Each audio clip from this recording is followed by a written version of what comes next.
We've talked about rain, but what happens at the parks if severe weather comes through, like a tornado or a hurricane or something worse?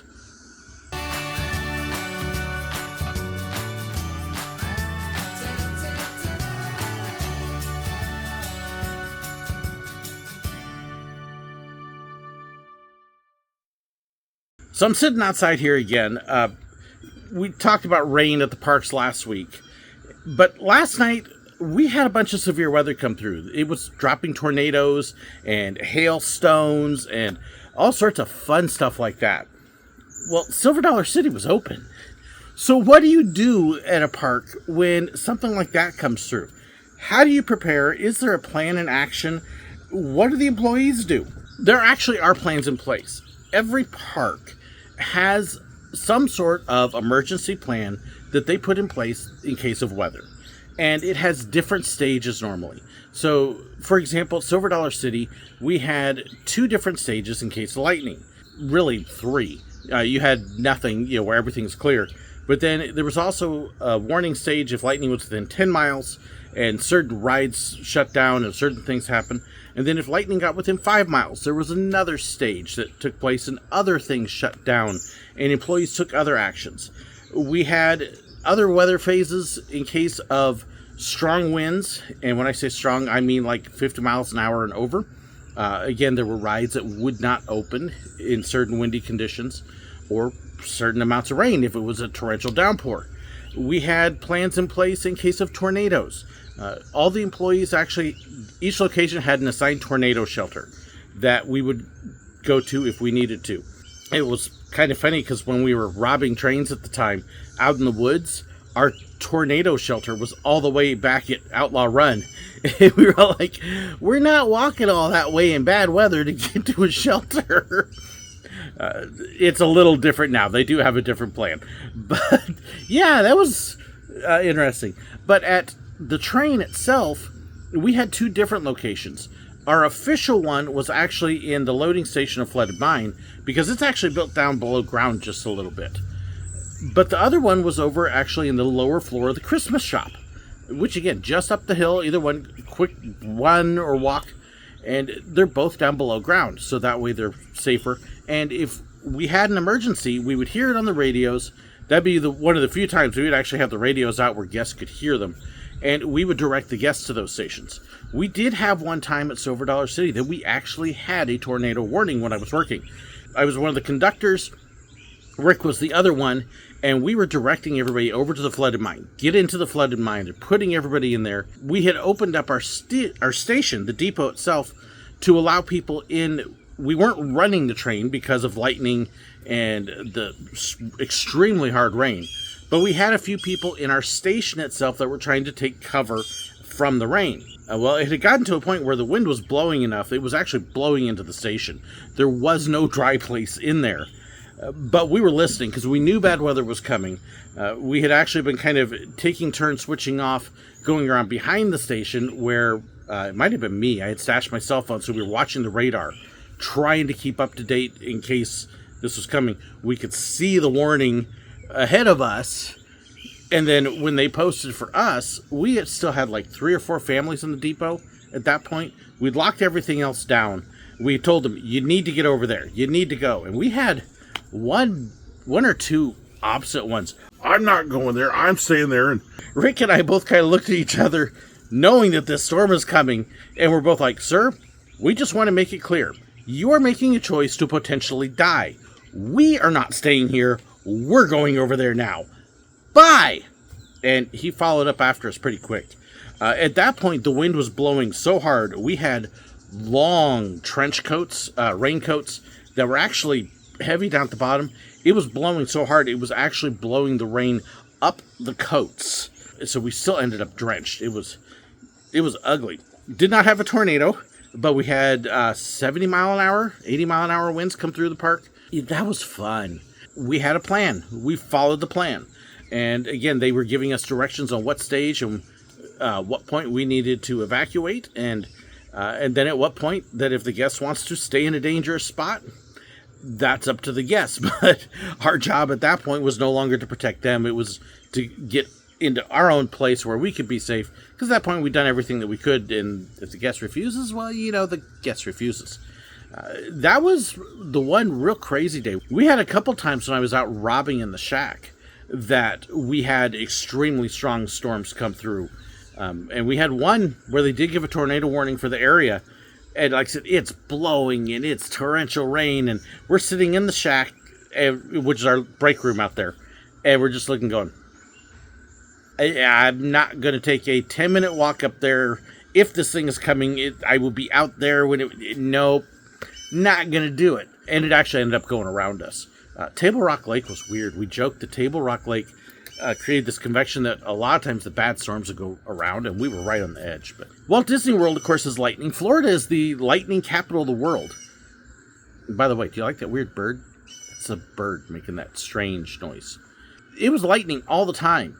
When you walk down Main Street and you see all those flags, by the way, they're all not quite official U.S. flags. They're missing a stripe or some stars or something, which is why they get to leave them there. But all those flagpoles are all lightning rods. There's lightning rods all over Disney because there's so much lightning. So again, it was the same kind of thing. For the photographers, we had our PDAs, which could give us messages. So if there was lightning within a certain distance, we'd pull off, get under shelter. Same thing with rain because we had the cameras.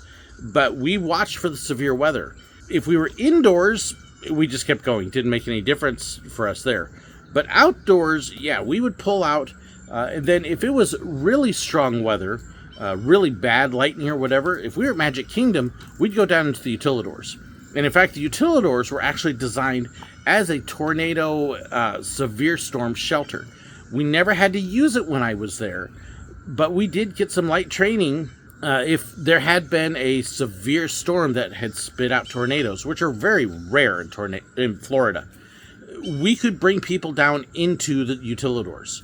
Every park has a section that it can evacuate people to that is designed to be hurricane safe, which means it'll withstand a tornado. If there's a hurricane coming, and it's happened a few times, it did happen once while I was at Disney, twice. They've got some cast members that have volunteered to be part of the hurricane crew. The hurricane crew actually goes to the parks and the hotels to stay there and ride out the hurricane. But before it comes down, they shut the parks down and they actually prepare. Now, there's this wonderful rumor that they take the castle apart. No, the castle doesn't come apart. It is pretty much fixed. It ain't going nowhere. It's designed to withstand a Category 4 or 5 hurricane. It's not going to go anywhere. But they do take down and put away all the planters, the plants, the food carts, the merchandise carts. All of those things get either taken down and put away into a place that they're not going to blow, or they get strapped down. And if you go to Disney right after a hurricane, you'll see the food and merchandise carts. The straps are still on there, and you can see how they're anchored to the ground so that they don't go anywhere. And they go through and they take a few hours to prepare all of that.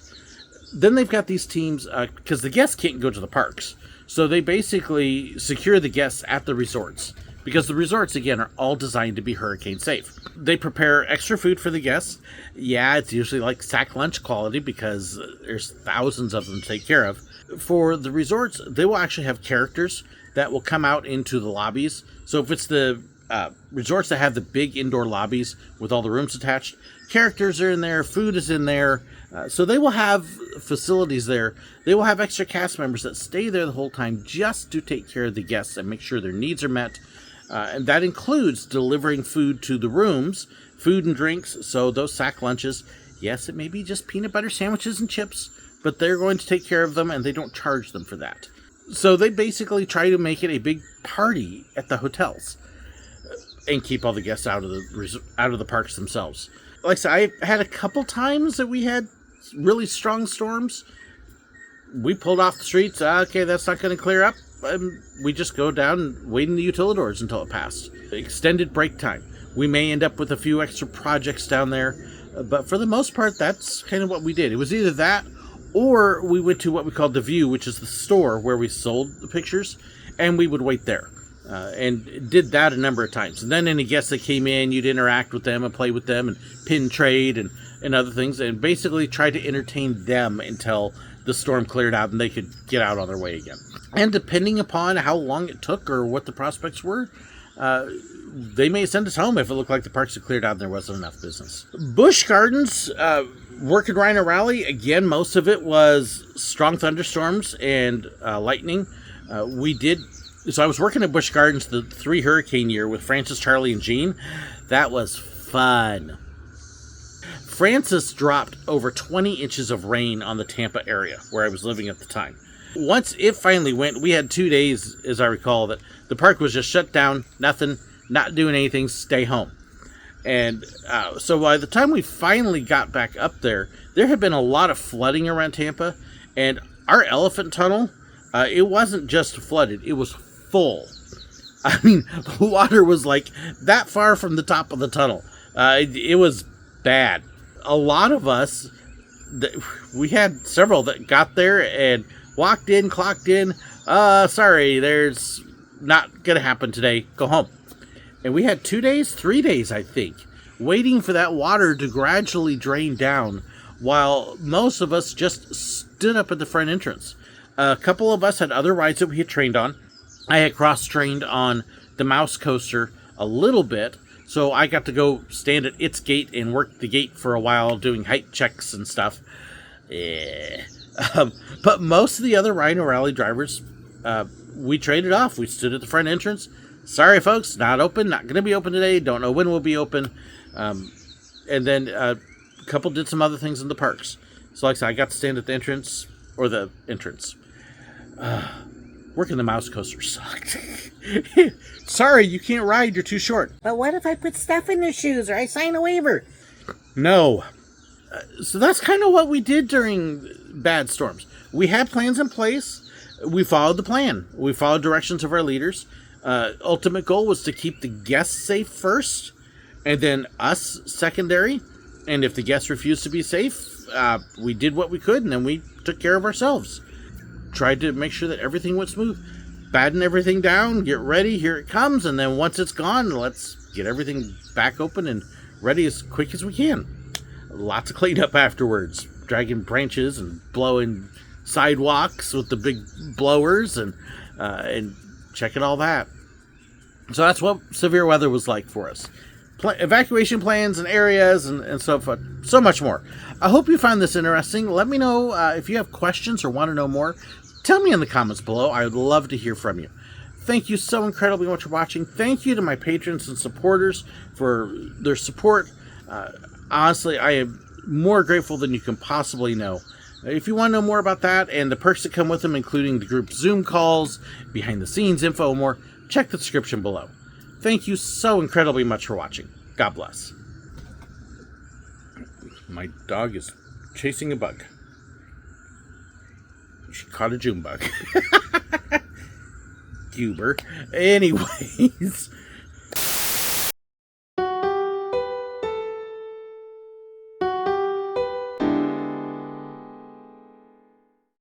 I hope you enjoyed this video. Please let me know your thoughts, your comments, your suggestions, your ideas. Be sure to share them in the comments below, or you can contact me. There's information in the description that has my email address, fan pages, information about merchandise, and so much more. So be sure to check that out. Don't forget to hit that like button, share the video, and if you haven't already, hit the button right up there to subscribe. And in fact, if you did enjoy this, I've even got another video for you right here. And also about these wonderful people here, those are my YouTube members and my patrons, the ones whose financial support makes this possible. I couldn't do it without them. If you want to know more about that and the perks that come with it, well, be sure to check the description. There's a link right down there. Thank you so incredibly much. God bless.